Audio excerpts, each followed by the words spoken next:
In this video, I'm going to talk about the importance of character. So when you write a story or write good fiction, you need to have a good central character. So most people read fiction not so much for plot as for company. In a good piece of fiction, you can meet someone and get to know her in depth, or you can meet yourself in disguise and imaginatively live out and understand your passions. The writer, William Sloane, thinks, it boils down to this: tell me about me. I want to be more alive. Give me me. If character matters so much to the reader, it matters even more to the writer. Once you create convincing characters, everything else should easily follow. F. Scott Fitzgerald said, "Character is plot. Plot is character." But as fiction writer and teacher Peter Lassalle has noted, out of character, plot easily grows, but out of plot, a character does not necessarily follow. To show what makes a character, you must come to a crucial choice that almost breaks and then makes the character. The make or break decision gives you plot. Think of Saul on the way to Damascus. While persecuting Christians, he is blinded by a vision, and after that he changes. Become Saint Paul, the greatest proselyte. Something stays the same, however. He is equally jealous before and after. No matter what you think of the story of Paul's conversion, keep it in mind as a paradigm for making a character. And so within a literature class, we study how important character, or the characters in a story, are to story structure, because the entire story is about that character's life journey where he makes a conversion. And so you have the triggering event. As we do the story structure, we know that you have the triggering event, and for Paul, the triggering event was being blinded by, blinding light in which he sees Jesus. And then rising action is, as you go up to the climax, is Paul being blind. And before Paul was blinded, he persecuted Christians. Then Jesus appeared to Paul and said to him, "Why are you persecuting me?" And so Paul then, the climax is, will Paul convert? Because Paul is like blind for 3 days. And then the rising action and resolution is the finishing, solving the problem. And Paul converts to Christianity, and then he, becomes totally different. So the conversion, or how a character changes, is what makes the plot, in which the plot depicts the character's life journey from before and after. So when we read a story in our class, we always look to see who is the protagonist, who is the main character, what is the antagonist, in other words, what is the opposing force. So here in the story of Paul, Paul is person against person. Paul was, and also Jesus was the opposing force to force Paul to convert to Christianity, so that Paul would stop being Jesus's antagonist and become Jesus's protagonist. And so this conversion or change drives the story. It is the conflict that drives the story. So that's why it's, when you write a good piece of fiction, you have to have a good central character. You have to be able to develop a character that's identifiable and a character that's fleshed out as totally human. And in order to create such a character, you have to write about what he looks like. I will give you an example of how to create characters, but you have to flesh out the character, every detail, in order to have a good story. So character is plot, plot is character. Of course, not all characters undergo a crucial change. With some characters, their unchangeability and constancy makes a story.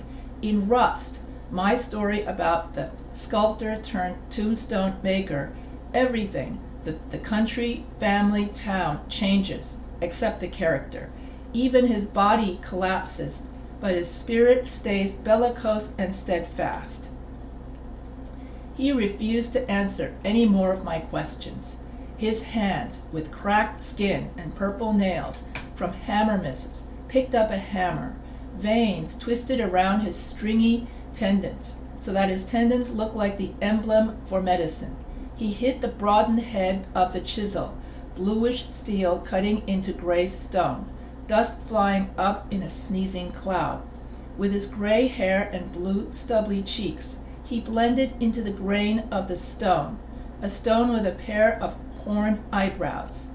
Chiseling into the stone, he wrestled with time to mark and catch it, but time evaded him like a canny boxer. 7 years later I saw him, his face sunken, his body had grown weaker.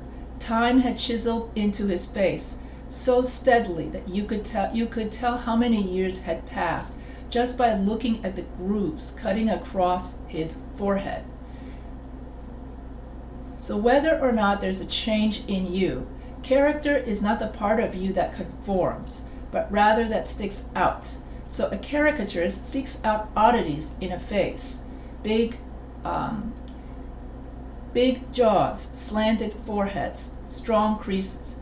The part of the character that does not conform builds a conflict, and the conflict makes the story. So find something conflicting in a character, some trait sticking out of the plane, creating dimension and complexity. Make the conflict all-consuming so that your character fights for life. In other words, when you read a story, or when you want to create a character for a story, your character needs to have some kind of flaw that he has to overcome. Now, going back to Paul, his flaw was his overzealous persecution of Christians. And then when you write your story, it's all about how the character corrects that flaw. And so every character has to have some kind of weakness that he has to overcome. And then, even when the character overcomes whatever obstacle or flaw, that character also has to have one main trait. In other words, he has a weakness, but he also has one stable trait. So let's go back to Paul, the story of Paul. So Paul's character flaw, was that he was persecuting Christians.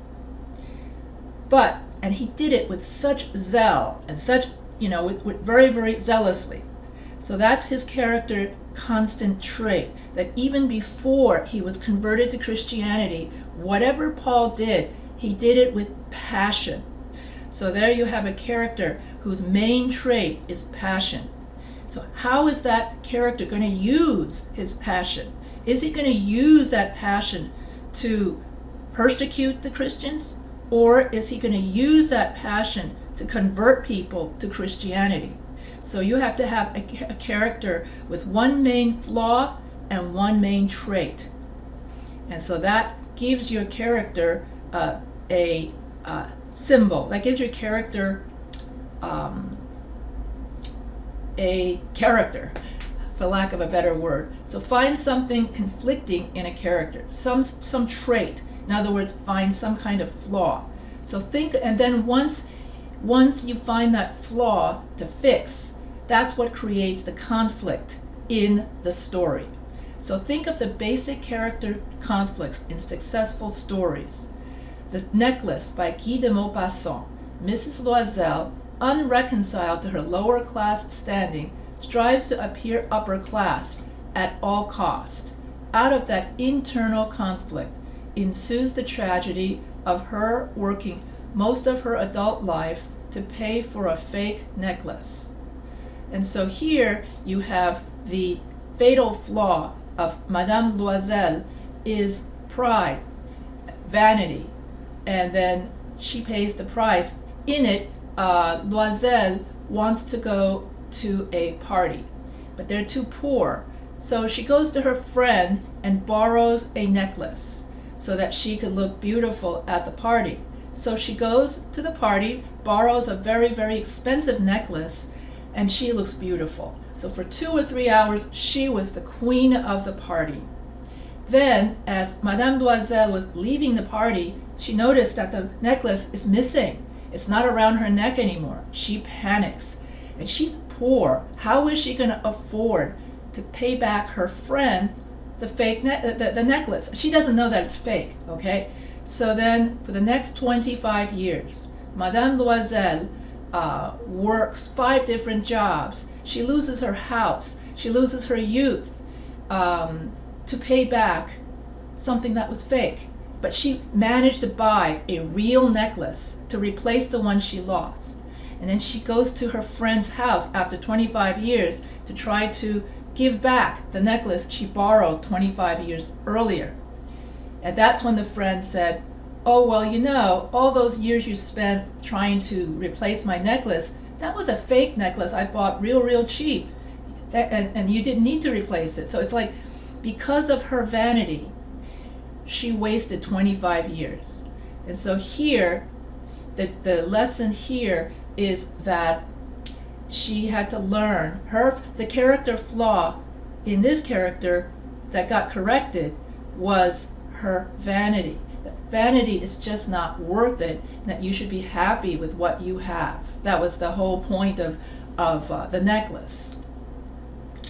So in all these stories, the characters suffer from a conflicting flaw.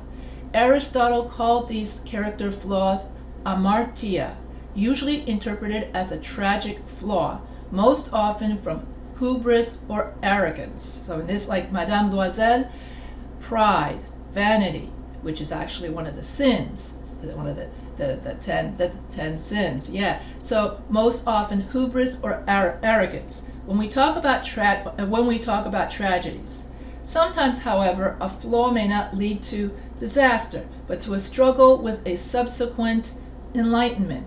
So sometimes the flaw, like pride or hubris, can lead to tragedy. Other times, like with Paul, his fatal flaw was being overly zealous without looking for reasons. He just was very zealous and passionate about what he did.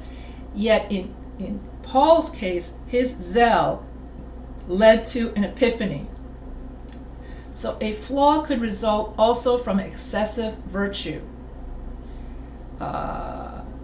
So here you have, so basically you find some kind of flaw in your character. So if you're going to write a character, and when you look at a story, this is why when you do your reader response journals, we do character sketches. We try to see who is the protagonist, who's the antagonist, whether a character is round, flat, or dynamic.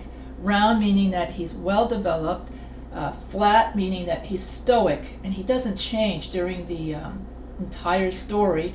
Dynamic means that the character actively changes and evolves. And so the reason why we spend so much time on character sketches, on finding out who's the protagonist and who's the antagonist in the early part of the fiction unit, is that when you have the character is the one that drives the story. The character's flaw is the one that, whether the flaw gets corrected or not, is what drives the story. And that conflicting flaw is the conflict that drives the plot. So therefore, the whole story structure revolves around the character, his problem, his flaw. And so when we analyze a story, we look to the story structure. We look to see what flaw gets corrected. What is the problem? What is the conflict in the story?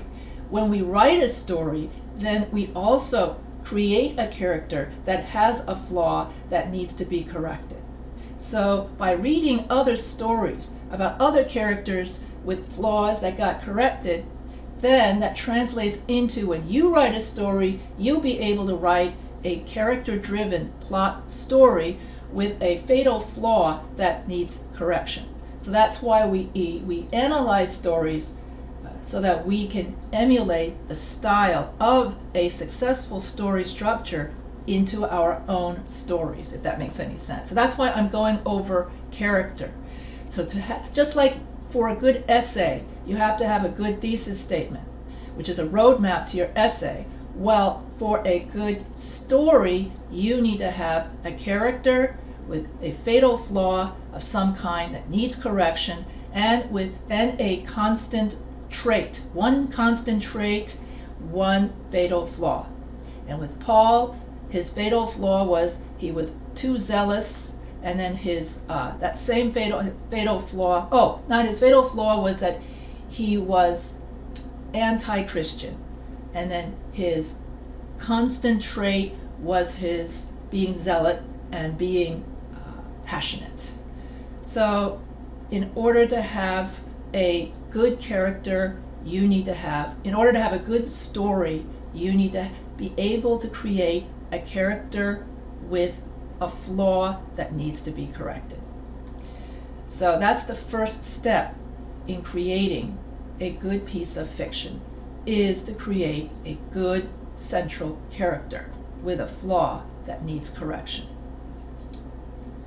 So, if you have any questions, in my next video I will go over more about how to create characters and how to write and how you can come up with a round.